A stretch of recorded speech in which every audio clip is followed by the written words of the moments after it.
Panginoon, may mahal, sapagkat kung hindi niya tayo gagabayan, hindi natin mauunawaan, may mahal, ang kanyang mga salita. Amen. Hallelujah. Sapagkat ayaw na ayaw po ng dyablo, may mahal, na tayo po ay makakaunawa sa banal na salita ng ating mahal na Panginoon, sapagkat makikita natin at malalaman po natin, magkakaroon tayo ng karunungan at kaalaman, may mahal, ang mga pangako pala ng dakilang Diyos ay para sa ating lahat. Amen. Praise the Lord, may mahal. Taas natin ating mga kamay. Dakilat mapagpala naming Ama, aming Diyos na makapangyarihan sa lahat. Maraming salamat, mahal na Panginoon, sa umagang ito. Dakilang Diyos, sa masiglang mga katawan na pinagkalumos sa amin ng manalo Diyos, sa aming maligayang puso't mapampayapang kaisipan. Narito kami, mahal na Panginoon, pinagtipon-tipon mo ang manalo Diyos. Hallelujah. Maraming salamat. At sa mga sandaling ito, Diyos, hallelujah, sa pangnagpanalangin ng beloved Honorable Pastor Will Estrada Almeida, dakilang Diyos, gabayan mo po kami, mahal na Panginoon, sa aming pong panimulaan ng gawain mo, O Diyos. Mahal na Panginoon, sa aming pong pag-aaral ng iyong mga salita, amang banal. Pagpalain mo rin ang bawat yugto ng banal mong gawain, mahal na Panginoon, maging sa aming pong mga patutuo, O Diyos, sa mga makalangit na awitin, mula sa iyong mga awit, mahal na Panginoon, O Diyos, sa pagbibigay, higit sa lahat sa ebanghelyo ng kaligtasan, mahal na Panginoon, O Diyos, gabayan mo kaming lahat. Ang masaganang amin, wala kaming magagawa. Linisin mo ang aming mga puso, ano man ang nasumpungan mo sa amin, sa aming mga pagkakamalit, pagkakasalat, kahinaan, mahal na Panginoon, O Diyos, patawarin mo kami, Ama. Lord, forgive us. In the name of Jesus, hallelujah, Lord God. Alisin mong hadlang sa aming gawain, O Diyos, hallelujah, sa araw na ito, sa lahat ng mga kapatid namin, patungo pa sa aming gawain, ingatan mo sila ang mambanal. Tipunin mo kaming lahat, O Diyos, sa lugar na ito. Sumaamin ka, pagpalain mo kami. We bind the power of darkness, hindrances, unbelief, and doubt. Cast out in the name of Jesus. In the name of Jesus. Isang malakas na praise the Lord, mga mahal. God bless you po, mga kapatid. Makabalik tayo sa ating mga upuan. Mga minamahal, purihin ang ating dakilang Diyos na buhay, mga kapatid ko. At mga minamahal, ihanda natin ang ating mga Biblia, ang ating pong mga notebook, mga mahal, at ating pong isulat, mga kapatid, ang ating pag-aaral, sapagkat napakahalaga po nito. Ito po ay maisasalin natin, mga minamahal, sa ating mga anak, sa ating mga apo, mga kapatid, ang ating mga aralin. Purihin ang ating mahal na Panginoon, mga minamahal. At simulan po natin, mga kapatid ko, sa ating pong unang talata, Matthew chapter 2, verse 1 to 3, mga minamahal. At itatalo natin sa 7, mga kapatid ko. Hindi na tayo 1 to 11, mga minamahal. Ito na lamang po, 1, 2, 3, at itatalo natin sa 7. Dito po sa aklat ng Mateo, Kapitulo 2, versikulo 1 hanggang 3, talon sa 11. Nang ipanganak nga si Jesus sa Bethlehem ng Judea, sa mga kaarawan ng hari ni si Herodes, narito ang mga pantas na lalaki ay nagsititing sa Jerusalem mula sa silanganan at nagsipagsabi, saan naroon ang ipinanganak na hari ng mga Hudyo? Sapagkat aming nakita ang kaniyang bituin sa silangan at naparito kami upang siya'y sambahin. Nang marinig ito ng Haring Herodes, ay naglumihanan siya at pati ng buong Jerusalem. Sa 11, at nagsipasok sila. 7. 7. Nang magkagayoy, tinawag ni Herodes ng lihim ang mga pantas na lalaki at kaniyang siniyasat ng buong ingat sa kanila ang panahong isinilang ng bituin. At pinayaon niya sila sa Bethlehem at sinabi, kayo'y magsiparoon at ipagtanong ng buong ingat ang tungkol sa sanggol. At pagkasumpong ninyo sa kaniya ay ipagbigay alam ninyo sa akin upang ako na may makaparoon at siya'y aking sambahin. Amen. Hallelujah. Purihin natin dakilang Diyos, mga minamahal. Dakilang Diyos ang magpala sa kanyang salita, mga kapatid ko, sa umagang ito. Amen. Mga minamahal, the truth behind Christmas. Yan po ang ating pag-aaralan, mga minamahal. The truth behind Christmas, mga kapatid. Ang katotohanan po sa likod, mga minamahal, ng Pasko. Praise God. Mga minamahal, gusto ng dakilang Diyos, mga kapatid, na tayo po ay magkaroon ng kaalaman, mga minamahal, patungkol po sa mga pangyayari, mga kapatid. Kung paano ba nagkaroon, mga minamahal, ng Christmas, kung paano nagkaroon ng kaligtasan ng tao, mga minamahal. Kaya nga, mga kapatid, napakahalaga na bawat pag-aaral po natin sa ating banal na gawain, mga minamahal, ay inyong isulat, amen? Inyo po nga itago, mga minamahal, at pag-aralan, mga kapatid ng husto. Amen. Hallelujah. Sapagkat, mga minamahal, kapag wala tayong panahon, mga kapatid ko, na alamin kung ano po yung mga pangako ng dakilang Diyos sa atin, mga minamahal, hindi po magiging maganda, mga kapatid, ang ating pong pagkilala sa dakilang Diyos natin. Mga minamahal, ibig kong sabihin, hindi po natin pahahalagahan, mga minamahal, yung kaligtasan na pinaghirapan ng dakilang Diyos sa krus ng Kalbaryo. Amen ba? Pero pag meron kang kaalaman, mga minamahal, patungkol dito, mga kapatid, matatag ka. Amen? Alam mo yung history, alam mo, mga minamahal ko, yung mga pangyayari. Purihin ang ating mahal na Panginoon. So, mga minamahal, the truth behind Christmas, mga kapatid. Alam nyo ba, na bago natin natanggap ang kaligtasan natin, minamahal, yung ating taglay ngayon ng kaligtasan, mga kapatid, nagkaroon muna po ng matinding planong paghahadlang si Satanas para sirain po niya yung magandang plano ng Diyos sa buhay natin. Dapat, mga minamahal, hindi natin natanggap itong kaligtasan ito. Dapat walang kaligtasan. Dapat, mga minamahal, wala pong Kristong ipapako sa krus, mga kapatid ko, kung nagtagumpay po si Satan. Ano po, mga minamahal ko? Ang sabi ng Bible, mga minamahal, Satan wants to destroy the work of God, mga kapatid. Si King Herod po, ito po yung nabahagi ko na, mga minamahal, nung nakaraang mga meeting natin. Iulitin ko lamang po, mga kapatid ko. Itong si King Herod, mga minamahal ko, gusto niyang patayin yung lahat ng sanggol, mga minamahal, nung panahon ng ating dakilang Diyos ay isinilang sa sabsaban. Sapagkat nabalitaan niya, mga minamahal, na yung isinilang sa sabsaban, mga kapatid ko, na sanggol, yun po yung king. Yun po yung magiging hari, mga minamahal. Akala po ni Herod, mga kapatid, ay sa kanyang kaharian lamang. Mga minamahal, kaya nagselos siya, mga minamahal, papatayin niya. Pero hindi po si Herod yon. Mga minamahal, si Satan po ay pumasok sa kay King Herod.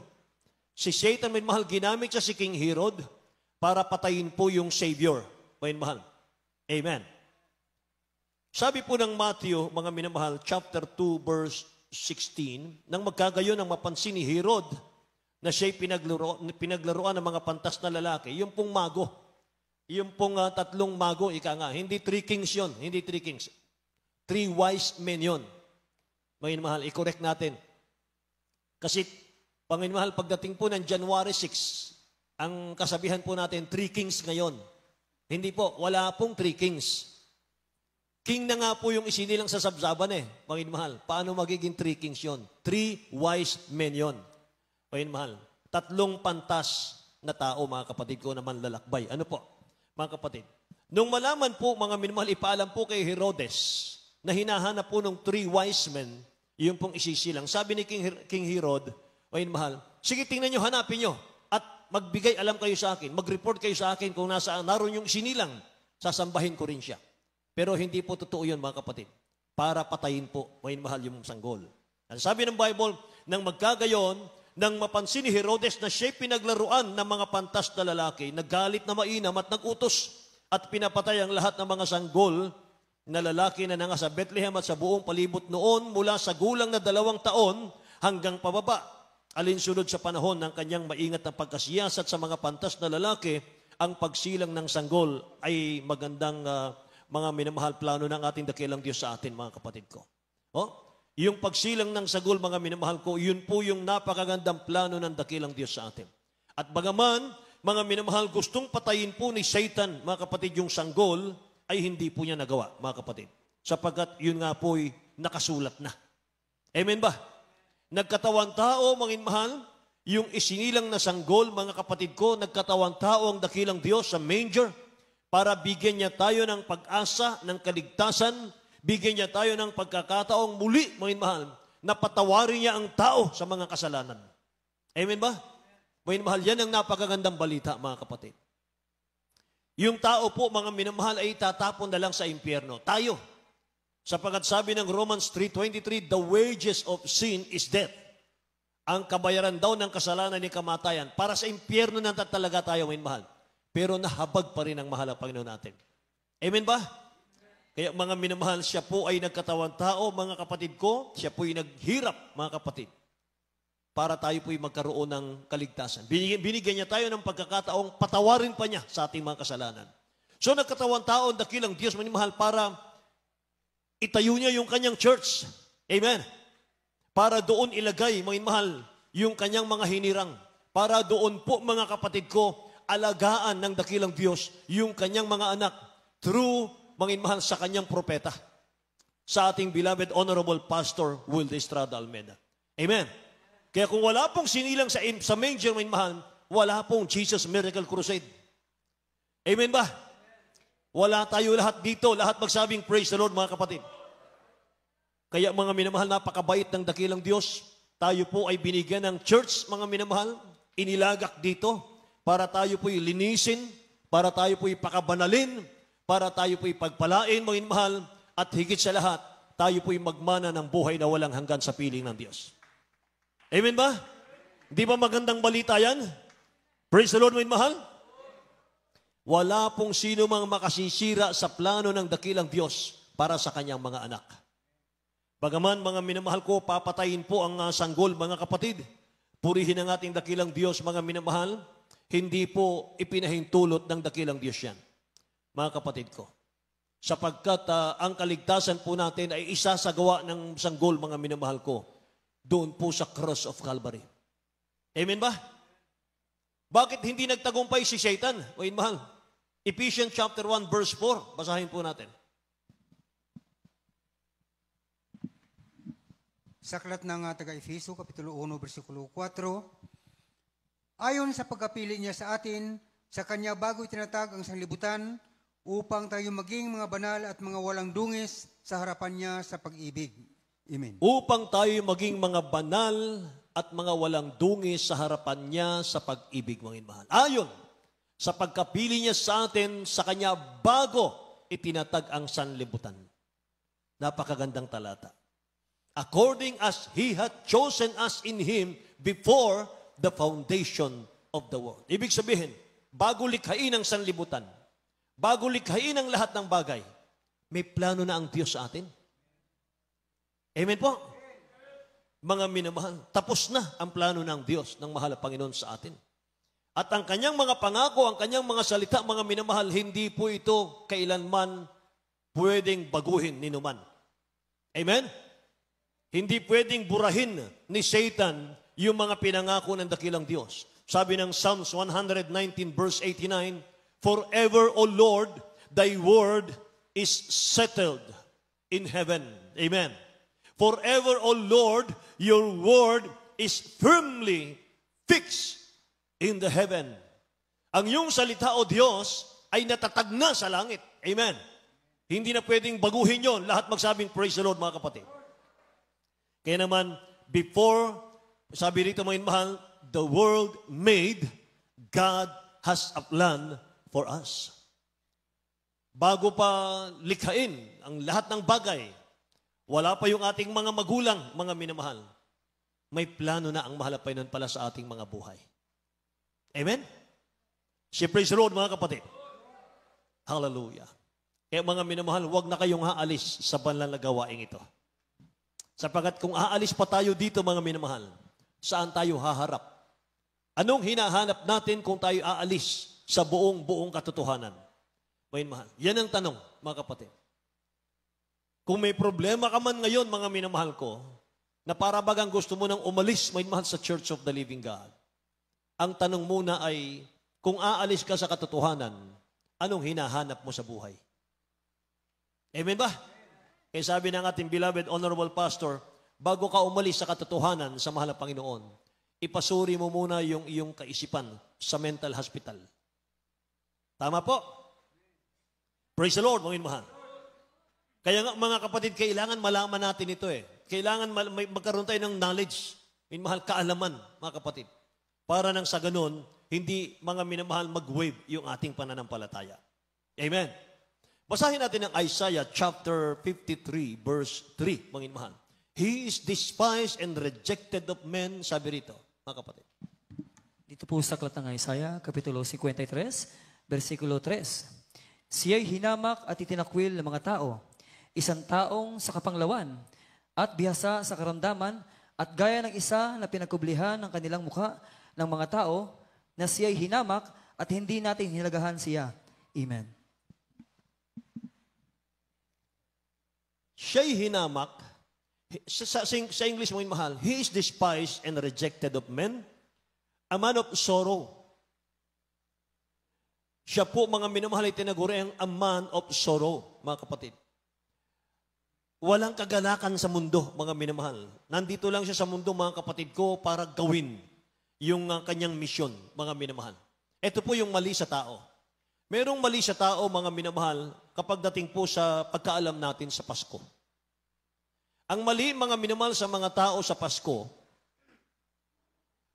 alam nyo, hindi po malimutan ng mga tao, mga minamahal, taon-taon, yung Pasko eh. Pag sinabing Pasko, isinilang ang Mesaya. Tagapagligtas natin. Tama po, mga minamahal. Pero ang nakalimutan po ng tao sa Kapaskuhan, yung dahilan ng kanyang pagsilang. Yung misyon. Nakikinig po ba kayo? Mga minamahal, yun yung pinakamahalaga. Na wala na pong isisilang na sanggol, mga minamahal eh. Wala na pong isisilang sa major, mga kapatid. Ang gusto ng dakilang Diyos, mga minamahal, i-focus natin, ituon natin yung ating puso't kaisipan doon sa kanyang misyon. Sa unang Pedro, Kapitulo 1, talatang 10 at 11, of which salvation the prophets have inquired and searched diligently, who prophesied of the grace that should come unto you. 11, searching what manner of time the Spirit of Christ, which was in them, did signify when it testified beforehand. The suffering, ito po, the sufferings of Christ. Yan, mga minamahal, ang dapat ating pagtuunan. The suffering of Christ, when it testified beforehand, the sufferings of Christ and the glory that should follow. Yun ang importante ron, mga mahal. Yung maghihirap po yung sanggol eh. Pagdating po ng panahon, mga mahal, na siya po'y haharap na sa kamatayan. Tingnan natin sa Tagalog po. Sa aklat ng unang Pedro, Kapitulo 1, versikulo 9 hanggang 10. No. 10 hanggang 11. 10 hanggang 11, praise the Lord. Tungkol sa pagkaligtas nito ay nagsikap at nagsisiyasat na maigi ang mga propita na nangagsihula tungkol sa biyayang darating sa inyo, na sinisiyasat ang kahulugan kung ano at kailangan panahon itinuro ng Espiritu ni Kristo na suma sa kanila. Ang nang patutuhanan ng una ang mga pagbabata ni Kristo at ang mga kaluhatiang hahalili sa mga ito. Tingnan niyo, Wayne, mahal, yung pagbabata ng Kristo, ng ating mahal na Panginoon, yung kanyang kahirapan hanggang sa kanyang kamatayan, ang kapalit pala nun, mga mahal, sa ating buhay, glory. Amen. The sufferings of Christ and the glory that should follow. Mga minamahal. Ngayong tayo naglingkod sa ating dakilang Diyos, mga kapatid. Wala pa man tayo sa langit, mga minamahal, napakaligaya na natin eh. Amen ba? Yung payapa kang matulog, mga minamahal. Hindi ka pinagkukulang ng dakilang Diyos. Pinagaling ka sa iyong karamdaman na bunga ng kasalanan, mga minamahal ko. Tinutugon sa panalangin, mga kapatid. Napakasarap na buhay na yan eh. Amen ba? Wala ka pa man sa glory, mga minamahal, na pangako ng dakilang Diyos sa kalangitan, mga kapatid. Mga minamahal, lupa man, langit na rin eh. Kapag nagtapat ka, naglingkod ka sa mahal na Panginoon, nagpakainit ka, mga minamahal ko, pakiramdam mo, nasa langit ka na eh. Amen ba? Palakpakan nga po natin ang ating dakilang Diyos, mga minamahal. Hallelujah. Glory to God. Kaya mga minamahal, kung meron man mga kapatid ko na halimbawa mga kapatid nagrereklamo, mga minamahal, o walang satisfaction sa buhay, mga kapatid, hanggang doon na lang sila eh. Kasi kung ano yung faith mo, yun ang gagawin ng dakilang Diyos sa iyo eh. Amen ba? Alam niyo ba, mga minamahal, na may power ang ating mga salita?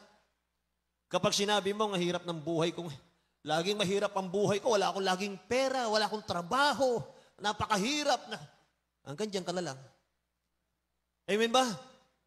Pero pag sinabi mo, mga minamahal, buhay ang Diyos kong pinaglilingkuran. Siyang magpuno ng aking pangangailangan. Gagawin niya akong ulo, hindi buntot, in the name of Jesus.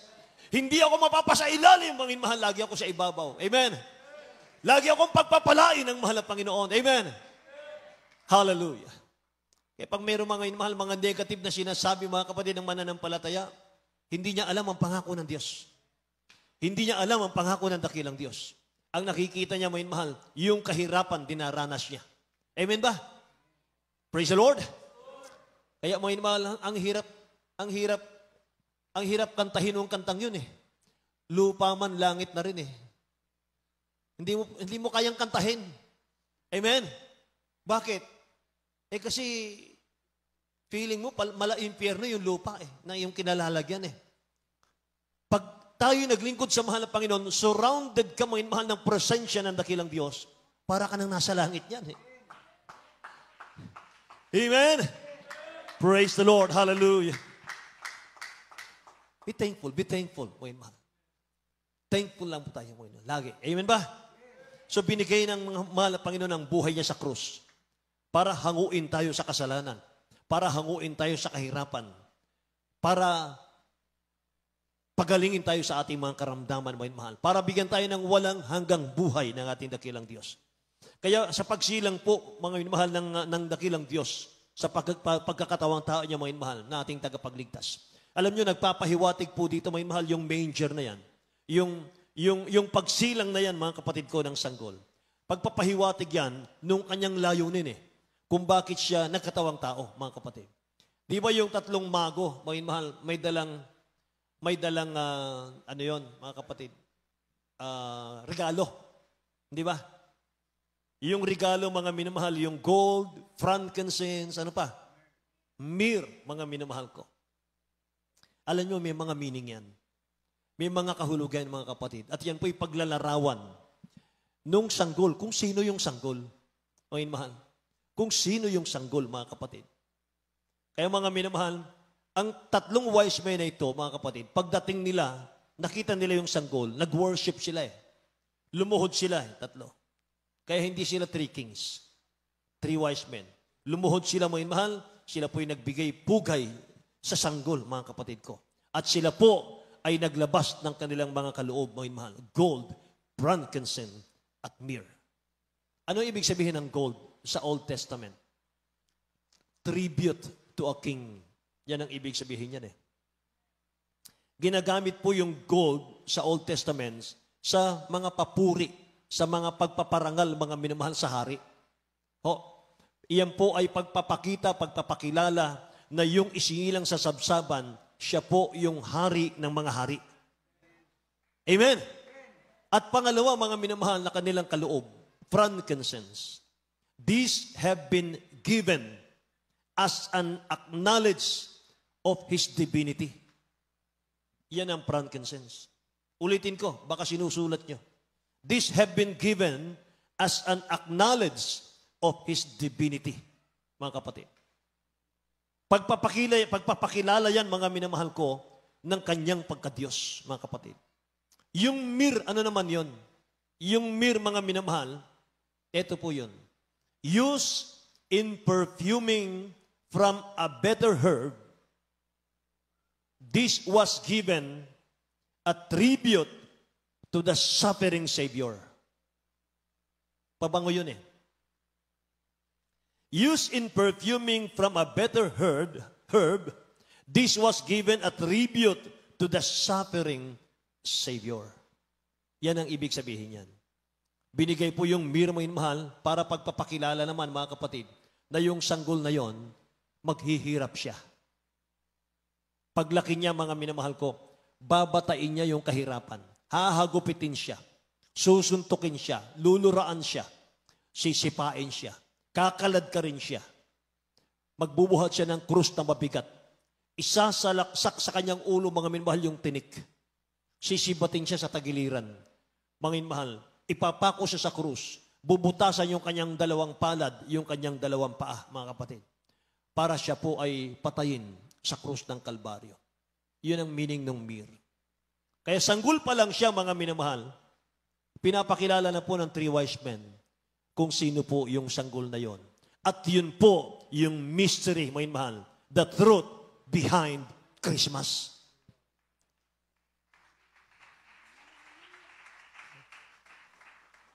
Amen? Si praise the Lord, mga mahal. kinikilabutan ako.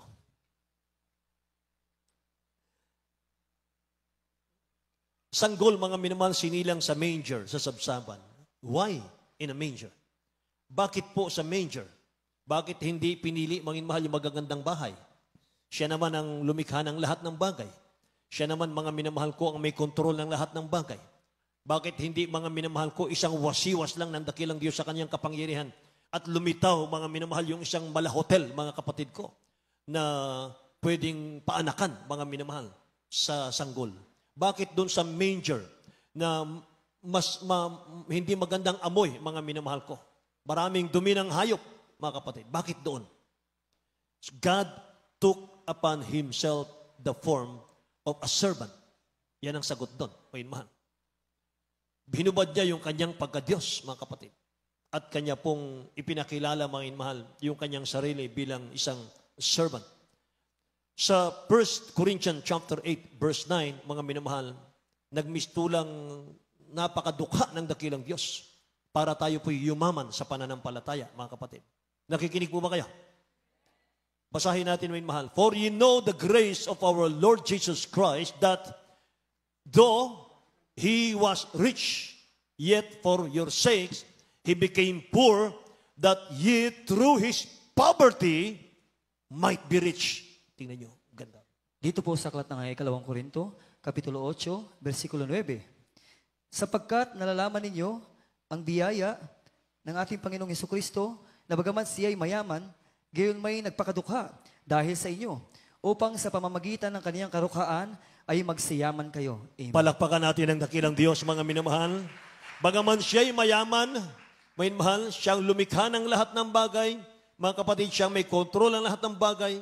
Mga minamahal ko, sabi rito, gayon may nagpakadukha dahil sa inyo, upang sa pamamagitan ng kanyang karukhaan ay magsiyaman kayo.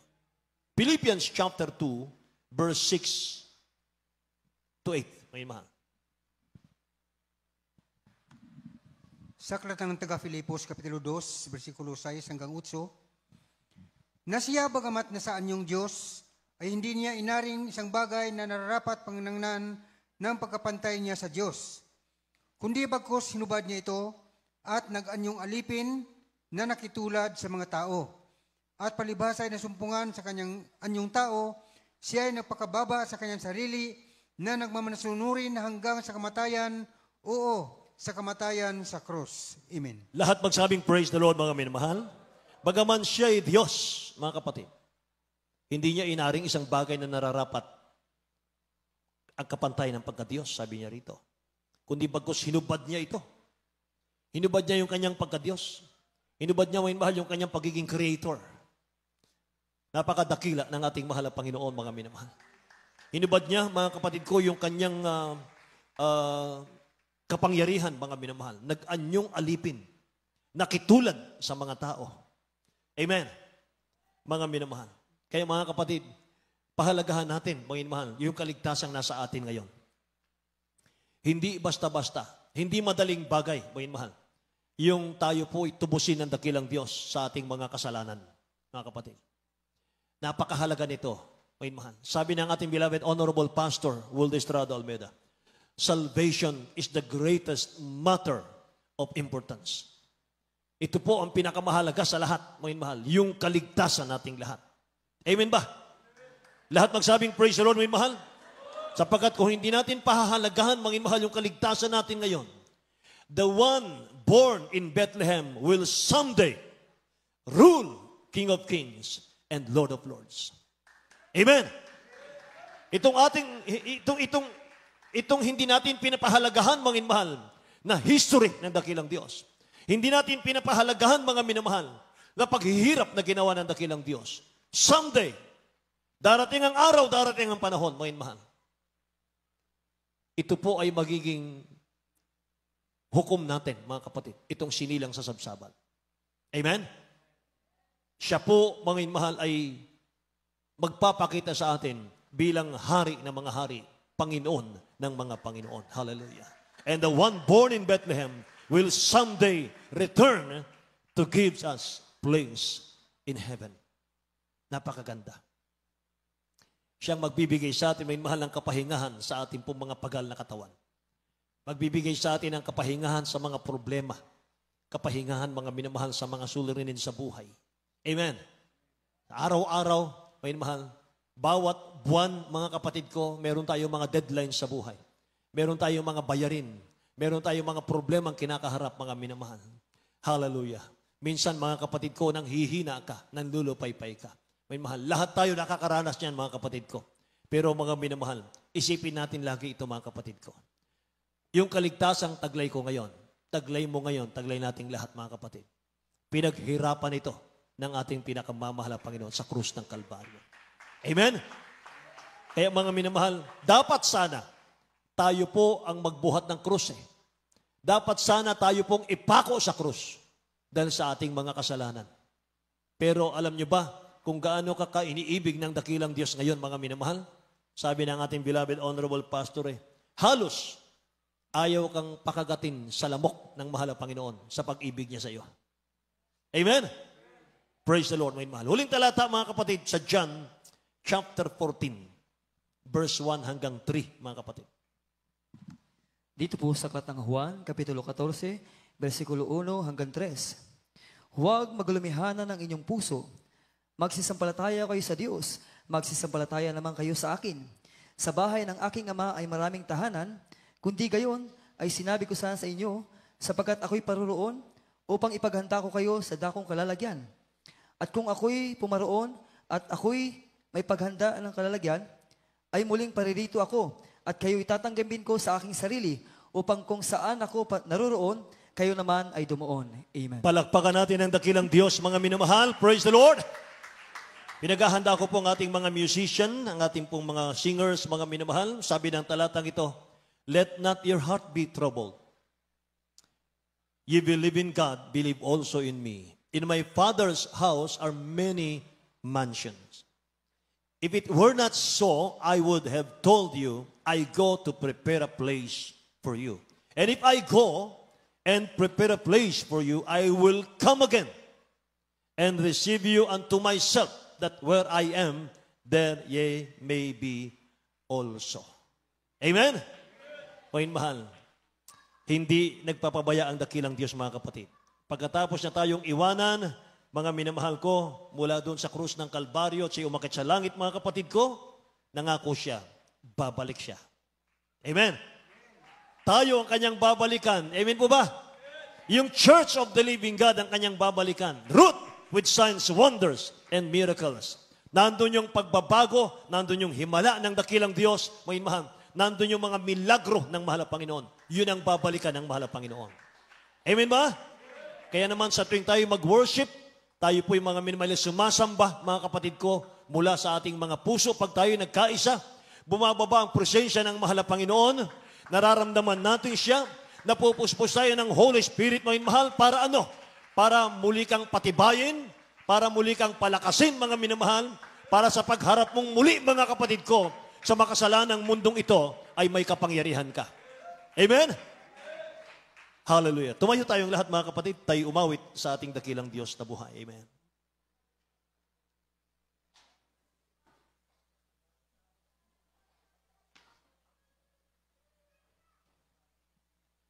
Awitin natin ang si Jesus ay darating na. Amen? Si Jesus ay darating na. Kapatid, handa ka na ba? Kasalanan ay iwaksin, sapagkat langit ang buo. Sabihin natin sa iba, upang sila maghanda, upang sila'y di marusahan. Children's choir Sa malaking hukuman, O si Jesus ay darating na. Kapatid, handa ka na ba? Kasalanan ay iwaksin, sapagkat langit ang buo. Sabihin natin sa iba, upang sila ay maghanda, upang sila'y di marusahan. doon sa malaking hukuman. O si Jesus Ay darating na. Kapatid, wasin, sapagkat langit at tugon. Sabihin natin sa iba, upang sila ay maghanda, upang sila'y di parusahan, doon sa malaking hukuman. Si Jesus ay darating na, kapatid, handa ka na ba? Kasalan ay wasin, sapagkat langit ang tugon. Sabihin natin sa iba, upang sila ay maghanda, upang sila'y di parusahan, doon sa malaking hukuman. Upang sila'y di parusahan, doon sa malaking hukuman. Amen! Praise the Lord! Purihin po ating pinakamahal po ni Jesus.